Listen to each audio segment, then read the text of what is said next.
नमस्कार दोस्तों, कैसे हो आप सब। मैं स्मार्ट स्टडी विद घनश्याम में आपका हार्दिक स्वागत करता हूं। तो आज हम बात करेंगे राजस्थान के ज्योग्राफी का महत्वपूर्ण टॉपिक है राजस्थान की प्रमुख सिंचाई परियोजना। तो सिंचाई परियोजना से संबंधित जितने भी सवाल बनते हैं इनके हम आज विस्तार से चर्चा करेंगे। तो समय न गवाते हुए आज की क्लास शुरू करते हैं। सिंचाई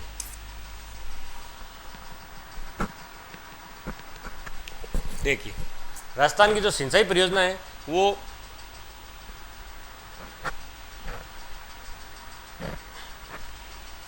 कुछ नहरों के माध्यम से होती है, झीलों के द्वारा भी होती है, नदियों के द्वारा भी होती है। जैसे इंदिरा गांधी नहर है जिसे पश्चिमी राजस्थान की जीवन रेखा कहते हैं, नदियों के द्वारा होती है, चंबल के द्वारा होती है, बनास के द्वारा परियोजनाएं भी है, कुछ डैम बनाए गए हैं। तो उनकी हम बड़े ही ध्यान से एग्जाम के हिसाब से क्वेश्चन बनते हैं, उनको बड़े ही ध्यान से देखिएगा। तो शुरुआत होती है राजस्थान में सिंचाई परियोजना। राजस्थान जहां वर्षा की मात्रा अनिश्चित है तथा राज्य में मरुस्थलीय एवं अर्ध शुष्क मरुस्थलीय शुष्क दिशाएं प्रभावी होने के कारण सूखे और अकाल का प्रकोप होता रहता है। सिंचाई की सर्वाधिक आवश्यकता यहीं पे अकाल ज़्यादा पड़ते हैं। स्वतंत्रता से पूर्व सीमित साधन होने के कारण कुओं, तालाब, झीलों से सीमित रूप में सिंचाई की जाती थी। आज़ादी के पहले की बात है। इस दिशा में सर्वाधिक महत्वपूर्ण कार्य बीकानेर के शासक महाराजा गंगा सिंह ने वर्ष 1927 में, ध्यान रखना, 1927 में गंग नहर का निर्माण करवा कर किया और गंग नहर के द्वारा मरुस्थलीय प्रदेश को हरा भरा कर कृषि प्रदेश में परिवर्तित कर दिया। इस कारण से गंगा सिंह को भारत या राजस्थान का भागीरथ भी कहते हैं। कारण क्या है? 1927 में गंग नहर का निर्माण किस समय हुआ था? महाराजा गंगा सिंह के समय। पश्चिम ये बीकानेर, चूरू, ये पश्चिमी राजस्थान का क्षेत्र था। सूखा अकाल ज़्यादा पड़ता था, बारिश से होती नहीं थी, और जो सिंचाई की पद्धतियाँ थी, कुएँ, ट्यूबवेल, ये भी फेल होने लगे थे। तो उन्होंने गंग नहर का निर्माण कराया 1927 में पश्चिमी राजस्थान के क्षेत्र को देखते हुए, ताकि भाई यहाँ भी हरियाली आए, खुशहाली आए। तो गंग नहर पंजाब से उधर निकाली गई थी, पंजाब से होते हुए। तो इसी की वजह से महाराजा गंगा सिंह को आधुनिक राजस्थान का भागीरथ कहते हैं। 1927 में उन्होंने गंग नहर लाए थे बीकानेर में। स्वतंत्रता के बाद राज्य में सिंचाई के क्षेत्र में विकास करने हेतु 1950-51 में प्रथम पंचवर्षीय योजना के तहत 3 प्रकार की सिंचाई परियोजनाओं का निर्माण किया गया। कौन कौन सी है? वृत्त श्रेणी, वृत्त यानी बड़ी, मध्यम और लघु यानी छोटी। कुल 3 प्रकार की सिंचाई श्रेणी है। अब कौन कौन सी है उनकी हम चर्चा करते हैं। राजस्थान में वर्तमान में 4 प्रकार की सिंचाई परियोजनाएं हैं। कौन सी? बहुउद्देशीय, वृत्त, मध्यम और लघु। वो तो 3 प्रकार की थी। एक होती है बहुउद्देशीय। बहुउद्देशीय यानी बहु यानी एक से ज़्यादा, उद्देश्य यानी एक से ज़्यादा जिनका उद्देश्य हो।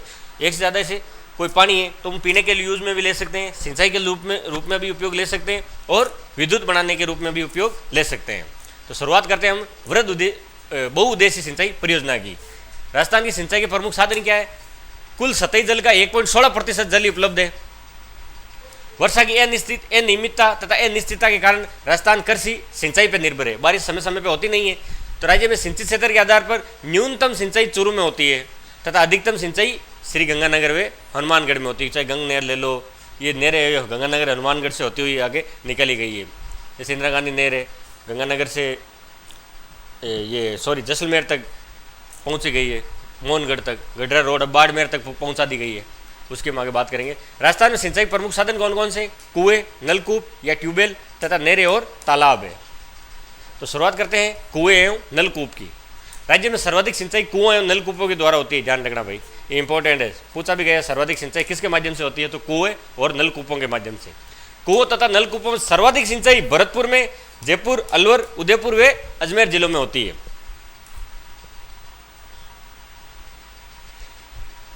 नहरें, राजस्थान में नहरों द्वारा सिंचाई भी होती है। राज्य में नहरों द्वारा सर्वाधिक सिंचाई कहाँ होती है? गंगानगर, हनुमानगढ़, जैसलमेर, कोटा, बूंदी, बारां, बांस, डूंगरपुर और बांसवाड़ा। तालाब प्रत्येक जिले में तालाब है, किंतु सिंचाई हेतु उनकी उपयोगिता का कम होने के कारण राजस्थान में तालाबों द्वारा सिर्फ सिंचाई होती है।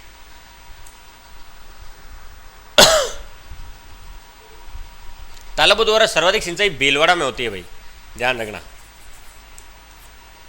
पाली, राजसमंद, भीलवाड़ा, चित्तौड़, कोटा, बूंदी, टोंक आदि जिलों में भी तालाबों द्वारा सिंचाई होती है, लेकिन सर्वाधिक होती है वो होती है भीलवाड़ा में।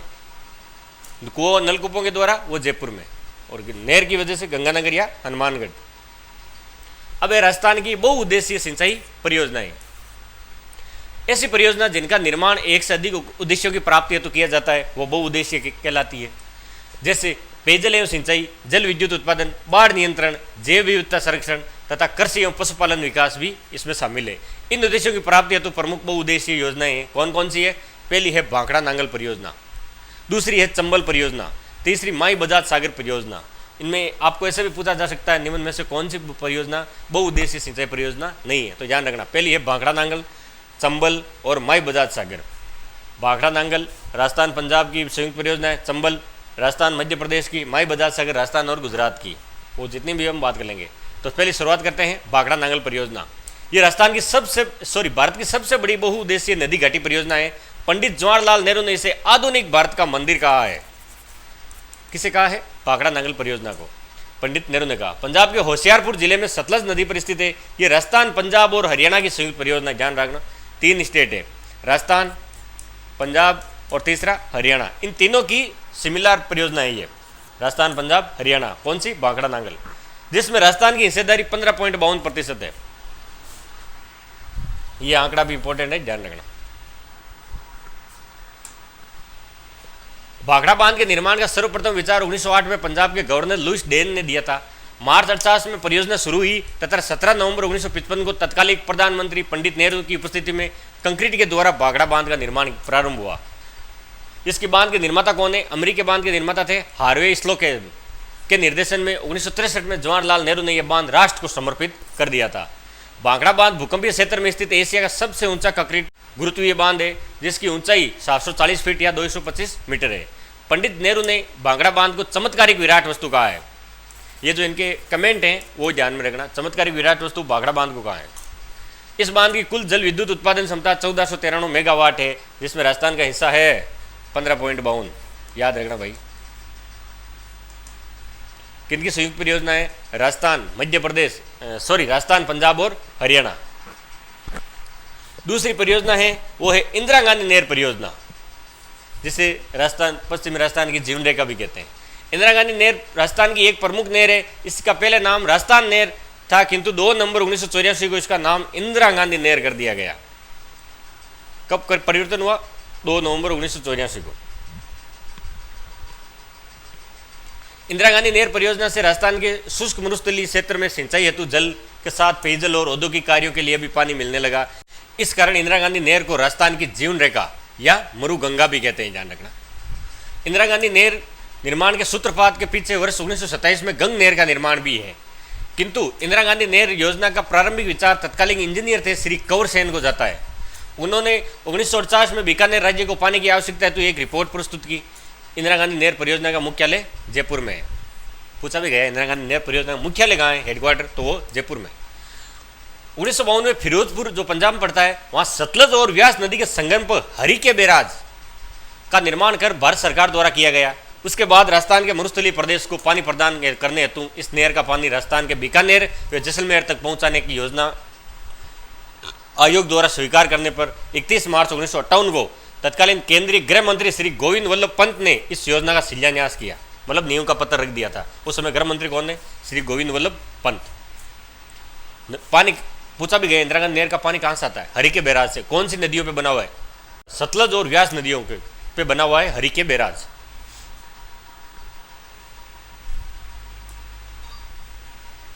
नहर का उद्घाटन कब हुआ भाई?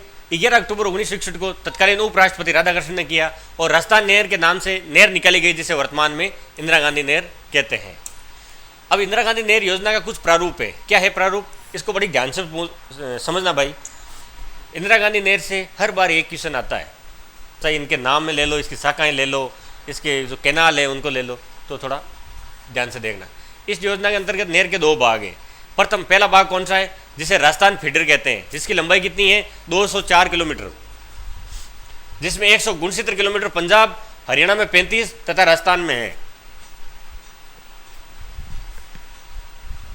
204 में से 35 किलोमीटर राजस्थान को है, 169 किलोमीटर पंजाब और हरियाणा को है। इस फीडर का निर्माण जलापूर्ति हेतु किया गया, जिसका विस्तार हरी के बैराज फिरोजपुर से लेकर मसीता वाली हेड हनुमानगढ़ तक है। राजस्थान फीडर के तहत सूरतगढ़, अनूपगढ़, पुंगल शाखा का निर्माण हुआ। द्वितीय भाग में कुल मुख्य नहर है राजस्थान नहर है, जिसकी लंबाई 445 किलोमीटर है। देखा जाए तो इंदिरा गांधी नहर की कुल लंबाई जो है वो 649 किलोमीटर है, तो जिसमें राजस्थान में कितनी है, तो भाई देखो 169 किमी पंजाब और हरियाणा में, और जो पहला फीडर है उसमें राजस्थान में किलोमीटर है वो 35 किलोमीटर है, और दूसरा भाग उसको 445 किलोमीटर राजस्थान में है। ये राजस्थान नेर मसीता वाली हेड हनुमानगढ़ से राजस्थान में प्रवेश करती है। हनुमानगढ़ से राजस्थान को भी प्रवेश करती है मसीता वाली हेड से। उद्गम कहाँ होता है, हरि के बैराज से, जिसका विस्तार जैसलमेर के मोहनगढ़ तक था। इसलिए उस समाप्ति स्थल को इंदिरा गांधी का 0 पॉइंट कहा जाता है। जहाँ इंदिरा गांधी नहर समाप्त होती है उस जगह को इंदिरा गांधी का 0 पॉइंट कहा जाता है। अब मुख्य नहर का विस्तार गढ़रा रोड बाड़मेर तक हो गया। इसके कारण IGNP यानी इंदिरा गांधी नहर परियोजना का 0 पॉइंट गढ़रा रोड अभी वर्तमान में गढ़रा रोड जो बाड़मेर में पड़ता है वहां तक है इसका विस्तार। राजस्थान फीडर और राजस्थान नहर दोनों को मिलाकर इस नहर की कुल लंबाई 649 किलोमीटर है। इंदिरा गांधी नहर से 7 लिफ्ट नहरें और 9 शाखाएं निकाली गई है। इंदिरा गांधी नहर पर निर्मित कुल 60 लिफ्ट नहरें कौन कौन सी हैं, तो पहली है चौधरी कुंभाराम लिफ्ट नहर। यह हनुमानगढ़, चूरू, बीकानेर और झुंझुनू इस योजना के लाभान्वित जिले हैं, और इन जिलों के गांवों में जलापूर्ति हेतु जर्मनी के सहयोग से अपनी योजना बनाई गई है। पूर्व में इसका नाम गंदली साहिबा लिफ्ट नहर था। किसका नाम था, चौधरी कुंभाराम लिफ्ट नहर का। कहाँ पे है इसका लाभान्वित जिले, हनुमानगढ़, चूरू, बीकानेर और झुंझुनू। इस लिफ्ट नहर पे एक योजना चलाई गई जिसका नाम है अपनी योजना। दूसरी है श्री कंवरसेन लिफ्ट नहर।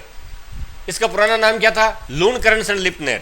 इसका लाभान्वित जिला कौन सा है, बीकानेर, और इसे बीकानेर की जीवन रेखा भी कहते हैं। बीकानेर और गंगानगर इसके लाभान्वित जिले हैं। ये सबसे लंबी लिफ्ट नहर है। तीसरी है पन्नालाल बारूपाल लिफ्ट नहर। इसका पुराना नाम गजनेर लिफ्ट नहर।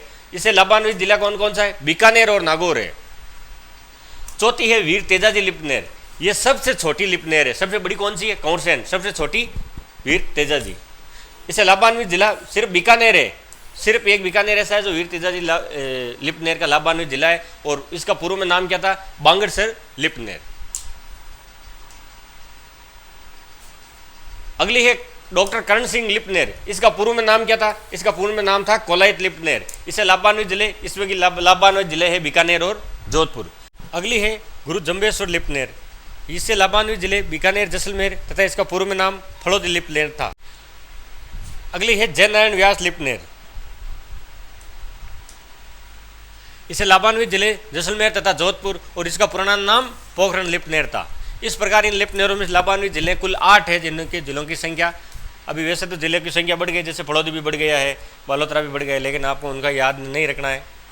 अनूपगढ़ बढ़ गया है, लेकिन जो पुरानी ज्योग्राफी है उसके हिसाब से अब आपको पढ़नी है। इनमें सर्वाधिक लाभान्वित जिला बीकानेर है, ध्यान रखना। कृषि योग्य कमांड क्षेत्र वर्तमान में 16.17 लाख हेक्टेयर, कुल कमांड क्षेत्र है 19.93 लाख हेक्टेयर, लगभग 20 लाख हेक्टेयर है। अब इंदिरा गांधी नहर की 9 शाखाएं हैं। वो तो लिफ्ट नहरें थी, 7 लिफ्ट नहरें और 9 शाखाएं। तो पहली कौन सी है, रावतसर हनुमानगढ़ में पड़ती है, एकमात्र शाखा जो नहर के बाईं ओर है। दूसरी है सूरतगढ़ और अनूपगढ़, ये दोनों गंगानगर में पड़ती है। और तीसरी, चौथी, पांचवी और छठी है पुंगल, दंतौर और बरसलपुर, ये तीनों ही बीकानेर में पड़ती है। देखो रावतसर कहाँ है, हनुमानगढ़ में। सूरतगढ़ और अनूपगढ़ ये दोनों ही गंगानगर में। पुंगल, दंतौर और बरसलपुर ये तीनों ही कहाँ हैं, बीकानेर में। रावतसर के बारे में एक इंपॉर्टेंट बात आपको याद रखनी है, एकमात्र शाखा जो नहर के बाईं ओर से है, ध्यान रखना, ये एकमात्र शाखा है। अगली है चारणवाला, ये है बीकानेर और जैसलमेर में। शहीद बीरबल और सागरमल गोपा ये दोनों हैं जैसलमेर में। अब इंदिरा गांधी नहर की 4 उप शाखाएं हैं, कौन कौन सी है ये ध्यान रखना। लीलवा और दीघा ये मोहनगढ़ शाखा में, बाबा रामदेव और बरकतुल्ला खां ये गटरा रोड उप शाखा में है। ये 4 उप शाखाएं हैं। ये गटरा रोड वही है जो जिसका आखिरी पॉइंट है, जिसे इंदिरा गांधी का आखिरी छोर कहते हैं, इंदिरा पॉइंट, 0 पॉइंट, आखिरी 0 पॉइंट। पॉइंट किसका है, IGNP।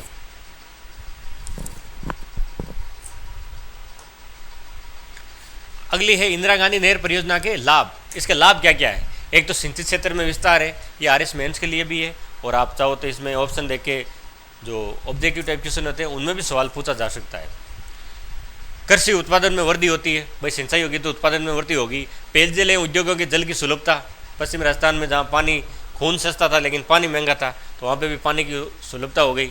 पशुपालन तथा चारागाह का विकास हो गया, वृक्षारोपण द्वारा हरित पट्टिका का विकास, मतलब पेड़ लगा के मेड़बंदी कर सकते हैं, पेड़ों की पट्टी लगा सकते हैं, पानी होगा तो पेड़ तो अपने आप ही हो जाएंगे। मरुस्थल विस्तार पर रोक, मरुस्थल विस्तार का एक बहुत ही मरुस्थल विस्तार रोकने के लिए एक कारगर उपाय है पेड़ की पट्टी लगाना। पट्टी समझते हो, एक यहाँ पेड़, एक यहाँ पेड़, एक यहाँ पेड़, यहाँ पेड़, लगातार पेड़ लगाते जाओ तो मरुस्थल की रोकथाम हो जाती है, क्योंकि पेड़ों की जड़ें फैल जाती है और जड़ों जो होती है वो मरुस्थल को रोकने में कारगर भूमिका निभाती है। अकाल पर रोक, अकाल भी नहीं पड़ेगा, बारिश होगी। रोजगार के अवसरों में वृद्धि, जनसंख्या की बसाउट, परिवहन तथा पर्यटन का विकास।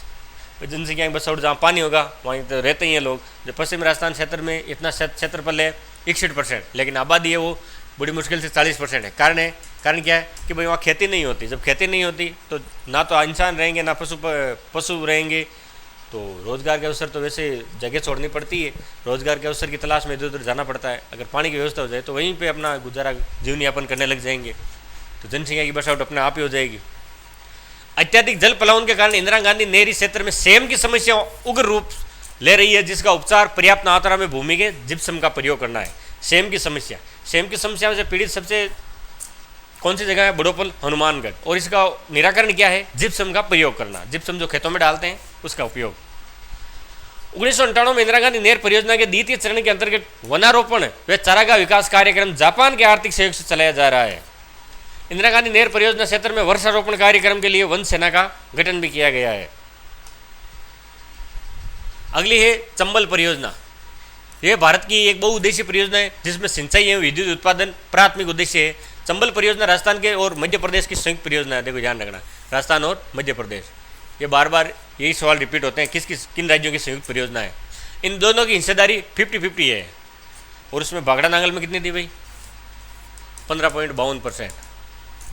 और इंदिरा गांधी नहर तो पूरी राजस्थान की ही, जिसमें पंजाब और हरियाणा का है, लेकिन वो 169 किलोमीटर ही है हिस्सा, बाकी पूरे राजस्थान का ही है। चंबल परियोजना 1950 में केंद्रीय जल शक्ति बोर्ड ने स्वीकृत किया, जिसके अंतर्गत चंबल नदी पर बांधों का निर्माण कर इसके जल को सिंचाई और विद्युत उत्पादन में उपयोग करना था। ये सिंचाई और विद्युत, तभी वो उद्देश्य बनती है, एक से ज़्यादा उद्देश्य हो। प्रथम योजना काल में इस परियोजना को क्रियान्वित किया गया और योजना को 3 चरणों में पूरा किया गया है। चंबल योजना के 3 चरणों में चंबल नदी पर 4 बांध बनाए गए हैं, 3 विद्युत घरें, जिनमें विद्युत उत्पादन का कुल लक्ष्य 386 मेगावाट रखा गया है, जिसमें 193 प्लस 193 मेगावाट दोनों राज्यों की साझेदारी है। कौन कौन से राज्य? राजस्थान और मध्य प्रदेश। प्रथम चरण में चंबल परियोजना के प्रथम चरण में 2 बांध गांधी और कोटा बैराज का निर्माण किया गया। गांधी सागर बांध का निर्माण मध्य प्रदेश के मंदसौर जिले में स्थित 84गढ़ दुर्ग से 8 किलोमीटर नीचे किया गया तथा विद्युत घरें भी स्थापित किया गया, जिसकी उत्पादन क्षमता 115 मेगावाट है। इस बांध का निर्माण 1959 में पूर्ण हुआ। कोटा बैराज का निर्माण चंबल नदी पर वर्ष 1954 में राजस्थान में किया गया। इस बांध के दोनों ओर नहरों का निर्माण किया गया। इस बांध से पेयजल तथा सिंचाई हेतु चंबल नहर भी निकाली गई है। इस बांध पर विद्युत घरें स्थापित नहीं है। कुल 4 बांध है, जिनमें जो कोटा बैराज है उस पर विद्युत घरें स्थापित नहीं है। इसकी एक ट्रिक भी है बांध की, वो मैं बताता हूँ। पहले ये चरण पढ़ लेते हैं। इस चरण में चित्तौड़गढ़ जिले के राउत भाटा के स्थान पर राणा प्रताप सागर बांध तथा विद्युत घरें का निर्माण किया गया है। इसकी विद्युत क्षमता 172 मेगावाट है। तीसरा चरण, इसमें चंबल नदी पर बोरावास कोटा में जवाहर सागर बांध तथा विद्युत घरें का निर्माण किया गया है, जिसकी विद्युत उत्पादन क्षमता 99 मेगावाट है। चंबल नदी पर स्थित बांधों का क्रम दक्षिण से उत्तर की ओर, यह पूछा भी गया है, ध्यान रखना।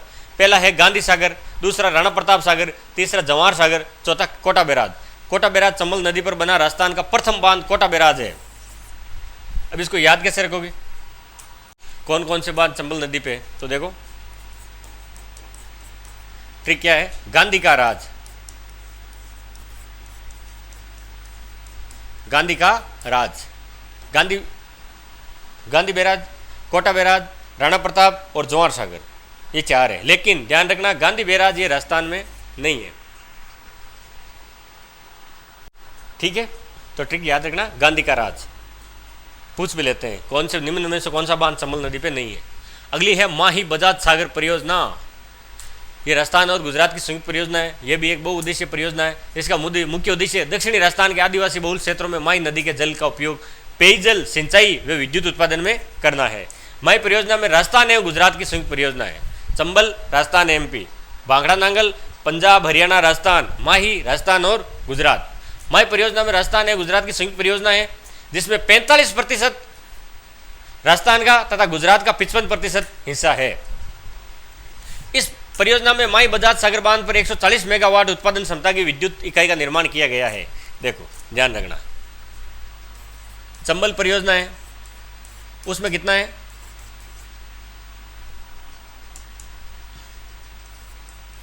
50-50। भाखड़ा बांध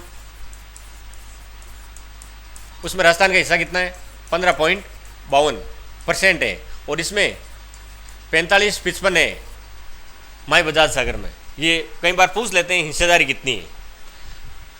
1986 में 50 मेगावाट तथा 1999 में 90 मेगावाट की विद्युत इकाई स्थापित की, जिसकी संपूर्ण उत्पादित विद्युत राजस्थान बांसवाड़ा को मिलती है। इस योजना का नामकरण स्वतंत्रता सेनानी हुए थे जमनालाल बजाज। ये वही जमनालाल बजाज है जिन्होंने चरखा संघ की स्थापना की थी जयपुर रियासत में।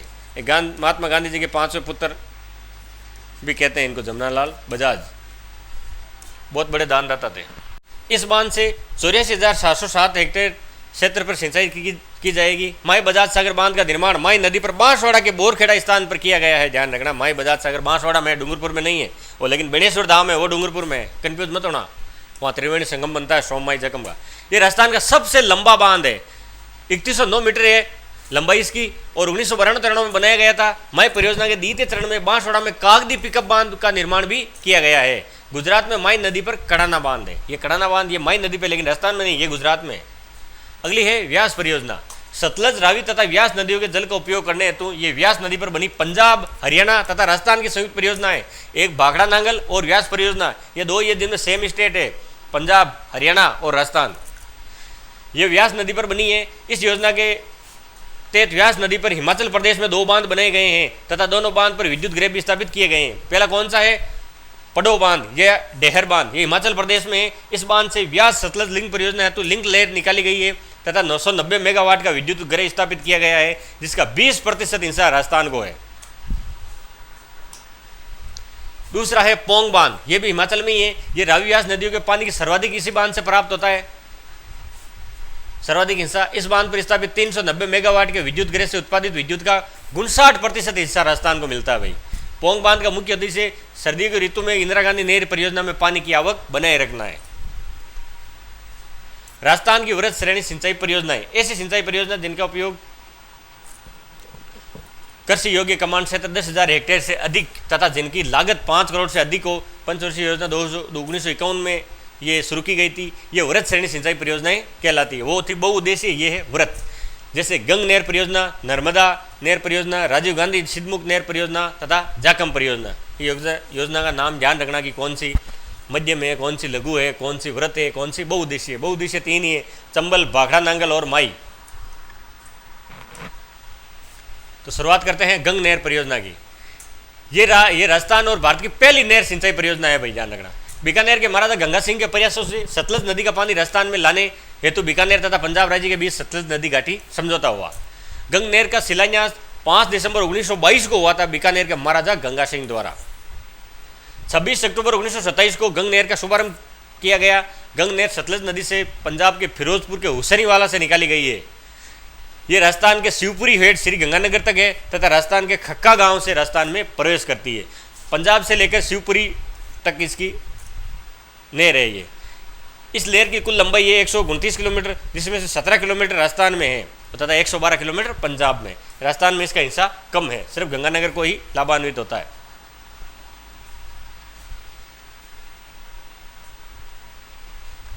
लक्ष्मी नारायण, लालगढ़, करनीजी, समीजा ये नहर की मुख्य शाखाएं हैं। ये गंग नहर की शाखाएं हैं, 4 शाखाएं, ध्यान रखना। लक्ष्मी नारायण, लालगढ़, करनीजी और समीजा।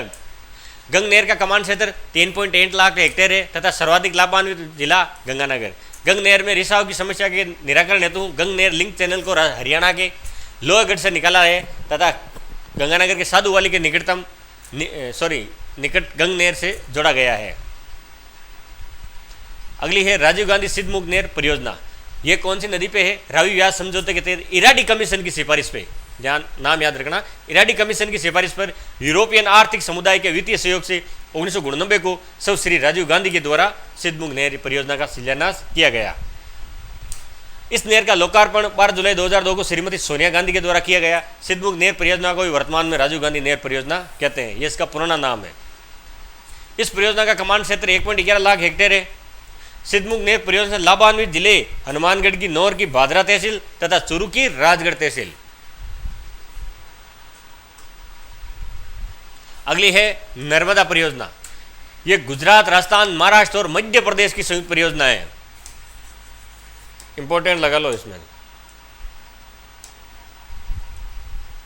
4 राज्यों की परियोजना है, गुजरात, राजस्थान, महाराष्ट्र और मध्य प्रदेश। गुजरात के सरदार सरोवर बांध से निकाली गई है। राजस्थान में यह नहर जालोर जिले की सांसोर तहसील के सिलू गांव में प्रवेश करती है। राजस्थान में इस नहर की लंबाई है 74 किलोमीटर। इस नहर परियोजना में 3 लिफ्ट नहरों का निर्माण किया गया है। कौन सी ये 3 लिफ्ट नहरें? पहली है सांसोर लिफ्ट नहर, बादरिया लिफ्ट नहर और पानरिया लिफ्ट नहर। इस नहर से लाभान्वित जिले बाड़मेर का गुड़ामालानी क्षेत्र तथा जालोर। ये 2.46 लाख हेक्टेयर क्षेत्र में अतिरिक्त सिंचाई सुविधा उपलब्ध कराने का लक्ष्य है। अच्छा, एक लाइन और लिख दो, ये नर्मदा से नहर से ही बूंद बूंद फंवारा पत्ती, बूंद बूंद फंवारा पत्ती नर्मदा नहर से संबंधित है।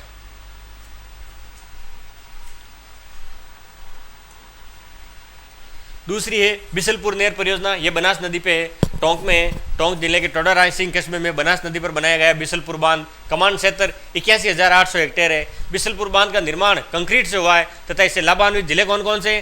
टोंक, जयपुर व अजमेर। ये राजस्थान का कंक्रीट से बना सबसे बड़ा बांध है। बिशलपुर बांध का निर्माण अजमेर के चौहान शासक बिशल देव अर्थात विग्रह राज चतुर्थ ने करवाया था। यह अभी वर्तमान में बांध है। पहले इसकी जगह तालाब था, बिशलपुर तालाब। किसने बनाया था? विग्रह राज चतुर्थ ने। उसी तालाब के स्थान पे बांध बनाया गया है। अगली है ईसरदा परियोजना। ये सवाई माधोपुर में, यह बनास नदी पे बनी हुई है। इसका क्या काम है? इस बनास नदी के अतिरिक्त जल को जयपुर तथा टोंक के सीमावर्ती क्षेत्र को पेयजल की सुविधा उपलब्ध कराती है, सिंचाई की नहीं कराती। दूसरी है भिखाबाई सागवाड़ा परियोजना। यह परियोजना माई नदी पे है और डूंगरपुर जिले में है। डूंगरपुर जिले के 21,000 हेक्टेयर में सिंचाई सुविधा उपलब्ध होती है। अगली है जाकम परियोजना। ये राजस्थान के प्रतापगढ़ जिले में जाकम नदी पर बनी है। ये पूर्णतः राजस्थान में तथा जाकम नदी पर जाकम बांध भी बना है, जिसकी कुल हाइट है 81 मीटर। जिले के सबसे ऊंचे बांध जिसकी हाइट 81 मीटर है तथा इसकी विद्युत उत्पादन क्षमता 9 मेगावाट है। यह बांध 1977-78 में बनकर पूर्ण हुआ था। दूसरी है गुड़गांव नहर परियोजना। ये हरियाणा तथा राजस्थान की संयुक्त परियोजना है। इस नहर का निर्माण मुख्य उद्देश्य यमुना के पानी को मानसून काल में उपयोग करना है। गुड़गांव नहर परियोजना का नाम यमुना लिंक नहर परियोजना कर दिया गया है। इस नहर परियोजना लाभान्वित क्षेत्र है भरतपुर के कामा तथा डीग तहसीलें होंगे। भरतपुर की कामा और डीग 2 तहसीलें हैं भरतपुर जिले में। कमांड एरिया है 46,000 हेक्टेयर तथा सिंचाई सुविधा उपलब्ध है। अब है राजस्थान की कुछ मध्यम श्रेणी की परियोजनाएं। ऐसी सिंचाई परियोजना जिनका कमांड क्षेत्र 2,000 से 10,000 हेक्टेयर के बीच में हो तथा लागत 18 लाख से 5 करोड़ तक की हो। राजस्थान की मध्यम सिंचाई परियोजनाओं को निम्न प्रकार के तंत्र से समझ सकते हैं। पहला है आंतरिक अपवा तंत्र। मोती झील, यह भरतपुर में। मोती झील को भरतपुर की जीवन रेखा कहते हैं। मोती झील बांध रूपारेल नदी पर बना है, जिसका पानी सिंचाई के उपयोग में आता है। दूसरी है लूनी नदी तंत्र। इसमें एक मांकली बांध बना है जो सुखड़ी नदी पे है और जालोर में है। दूसरा बांध है हेमावास बांध। ये पाली जिले में ये बांडी नदी पर स्थित है। ये बांडी और सुखड़ी दोनों ही लूनी नदी की सहायक नदियां हैं। अगली है पश्चिमी बनास नदी तंत्र। इसमें एक पश्चिमी बनास परियोजना संचालित है जो सिरोही में है। ये पश्चिमी बनास नदी पर स्थित है। अगली है साबरमती नदी तंत्र। इसमें एक परियोजना है सही परियोजना। ये उदयपुर की कोटड़ा तहसील में है। इसका काम है कि जवाई बांध में पानी की आवक बनाए रखना। जवाई बांध पाली में है और इस जवाई बांध को मारवाड़ का अमृत सरोवर कहते हैं। मारवाड़ का अमृत सरोवर, इसमें पानी बनाए रखने के लिए सही परियोजना शुरू की गई है। दूसरी है मानसी वाकल परियोजना। ये मानसी वाकल परियोजना राजस्थान सरकार व हिंदुस्तान जिंक लिमिटेड की संयुक्त परियोजना है, ध्यान रखना। उदयपुर के गोरान ग्राम पंचायत पर मानसी वाकल नदी पर स्थित इस बांध का निर्माण किया गया। इसे देवास जल सुरंग के नाम से भी जाना जाता है। ये 11.2 किलोमीटर लंबी राजस्थान की सबसे लंबी जल सुरंग है। देवास जल सुरंग कहाँ पे है? मानसी वाकल परियोजना से संबंधित है। नदी कौन सी है? वाकल नदी, मानसी वाकल नदी पर, जिसे जल सुरंग भी कहते हैं। अगली है माई नदी तंत्र की। सोम कागदर परियोजना ये उदयपुर में है, सोम नदी पर। सोम कमला अंबा परियोजना ये डूंगरपुर में, यह भी सोम नदी पर। अगला नदी तंत्र है बाणगंगा नदी क्षेत्र। इस पे एक अजान बांध बना हुआ है जो भरतपुर में है। बाणगंगा व गंभीर नदी पर बना है। इसमें केवलादेव व घना पक्षी विहार को जलापूर्ति होती है। केवलादेव घना पक्षी अभ्यारण्य है। कौन से बांध से होती है? तो अजान बांध से होती है। अगला नदी तंत्र है बनास नदी तंत्र। इसमें कौन सी परियोजना स्थापित है? नंद परियोजना, ये राजसमंद में है, ये बनास नदी। मेजा बांध ये भीलवाड़ा में, ये कोटारी नदी पे है। नारायण सागर बांध ये अजमेर में, ये खारी नदी पे है।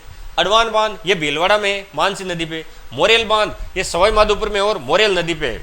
इनमें क्या है कि बांध का नाम पूछते हैं तो जिला और नदी ये याद रखना है, और कुछ याद रखने का कुछ खास है नहीं इनमें। अब है चंबल नदी तंत्र। इनमें कौन सी परियोजना है? हरिश्चंद्र सागर ये कोटा में, ये काली सिंध नदी पे है, कोटा और झालावाड़ में। गागरोन परियोजना ये झालावाड़ में है और काली सिंध व आऊ नदी पे है। ये वही है जहाँ पे गागरोन दुर्ग स्थित है, जो एकमात्र जल दुर्ग है राजस्थान के। एक और है भैंसरोडगढ़, लेकिन गागरोन इसलिए याद रखते हैं क्योंकि यूनेस्को की सूची में शामिल है ये। भीमसागर परियोजना ये झालावाड़ में है, नदी है परवन। गरदेड़ा परियोजना जो बूंदी में है, ये मागली डूंगरी या गणेश नदी पे है, मागली नदी। तकली परियोजना ये कोटा में है और नदी का नाम है तकली। चाकण परियोजना बूंदी में है, नदी का नाम है चाकण, बूंदी और कोटा में। पीपलाद परियोजना झालावाड़ में है, नदी है पीपलाद। लासी परियोजना बारा में है, ये लासी नदी पे है। बेतली परियोजना बारा में है, ये भी बेतली नदी पे है। विलास परियोजना ये भी बारा में है, ये विलास नदी पे है। लासी, मेतली, विलास ये तीनों ही बारा में है। ये अगर एग्जाम में आएगा लासी परियोजना नदी लासी, बेतली परियोजना नदी बेतली, विलास परियोजना नदी विलास, लेकिन तीनों ही बारा में है, ध्यान रखना। और ओरई परियोजना ये ओरई नदी पे चित्तौड़ में है। अगली राजस्थान की लघु श्रेणी की सिंचाई परियोजना है, छोटी। कौन कौन सी है? ऐसी सिंचाई परियोजना जिनका कमांड क्षेत्र 2000 हेक्टेयर हो तथा लागत 10 लाख रुपए से कम हो, वो लघु श्रेणी की परियोजनाएं कहलाती है। आकोली बांध कहाँ पे है? जालोर में। बादी सेंदड़ा ये भी जालोर में। बावरिया बांध अलवर में। समर सरोवर अलवर में। खो बांध करौली में। रेवा बांध झालावाड़ में। भीमती बांध झालावाड़ में। हडमतिया बांध सिरोही में। 32 नाला सिरोही में। वासा बांध सिरोही में। संतूर माताजी बूंदी में। भौर सेमला प्रतापगढ़। सरदार समंद पाली। दरिया बांध पाली और जसवंत सागर बांध जोधपुर। अब इनमें कुछ नहीं है बांध, इनमें जगह कौन सी है, कौन से जिले में, ये ध्यान रखना है। ये लघु श्रेणी वाले कि इन पर कोई नदी का कोई खास रोल नहीं होता इनमें। अब राजस्थान की कुछ अन्य परियोजनाएं। माधो सागर बांध कहाँ पे भाई? दौसा, भद्रावती नदी पे, ये याद नार को चल जाता है। टोटी सागर टोंक में। डिब्रू सागर ये भी दोनों टोंक में ही है। इंदिरा गांधी लिफ्ट परियोजना, ध्यान रखना भाई, कंफ्यूज मत होना। इंदिरा गांधी नहर परियोजना नहीं है, ये लिफ्ट परियोजना निकाली गई है, करौली में है, ये चंबल नदी पे है, कंफ्यूज मत होना, वो नहर वाली नहीं है। ये इंदिरा गांधी स्पेशल नाम है, इंदिरा गांधी लिफ्ट परियोजना, करौली में, चंबल नदी पे। ऑप्शन में अगर पश्चिमी राजस्थान का क्षेत्र का कोई नाम पूछ लिया तो कंफ्यूज हो जाओगे। इंदिरा गांधी लिफ्ट परियोजना, क्योंकि इंदिरा गांधी नहर की एक भी लिफ्ट नहीं है जिसका नाम इंदिरा गांधी हो, उस नहर का नाम लिफ्ट इंदिरा गांधी है। लिफ्ट परियोजना के नाम से एक ही है, वो करौली में, नदी है चंबल नदी पे। अनास परियोजना बांसवाड़ा में, नदी है अनास। परवन परियोजना झालावाड़ में और नदी है परवन। ये लो भाई, राजस्थान का सिंचाई तंत्र तो कंप्लीट हो गया। नदियां करा दी, जिले करा दी, नहरें करा दी, खाड़े करा दिए, तालाब करा दिए, सारे जल से संबंधित सारा आपके 3-4 क्लासों में कंप्लीट करवा दिया, जिसमें सिंचाई परियोजना भी शामिल हो गई। इससे बाहर आपको कुछ भी देखने की जरूरत नहीं है। मैं बार बार कहता हूँ, जो मैं कंटेंट पढ़ाता हूँ उसको आप 2-3 बार क्लास देख लो, या फिर उनको जो भी स्क्रीनशॉट लगे उनको नोट कर लो। नदी, जगह कौन सी है, और जो बड़ी योजना है उनमें राजस्थान की हिस्सेदारी कितनी है, और किन किन राज्यों की संयुक्त परियोजना है, ये याद रखना है। और 2-3 बार देखोगे तो अपना आप ही याद हो जाएगा, और कुछ नहीं, कोई खास है नहीं। राजस्थान ज्योग्राफी सबसे आसान सब्जेक्ट लगता है, क्योंकि इसमें याद रखने में आसानी। इंदिरा गांधी नहर परियोजना है, 7 है, 9 है, पुराना नाम, जगह, लाभान्वित जिला, कौन से जिले में कौन सी लिफ्ट है, कौन से जिले में कौन सी उसकी शाखाएँ हैं। तो अगर वीडियो अच्छी लगी हो तो लाइक शेयर सब्सक्राइब जरूर कीजिए, बेल आइकन दबाइए, और वीडियो ज़्यादा से ज़्यादा शेयर करें। चैनल पे नहीं हो तो चैनल को सब्सक्राइब करो। तो आज की क्लास यहीं समाप्त करते हैं। जय हिंद, जय भारत, जय जय राजस्थान, नमस्कार।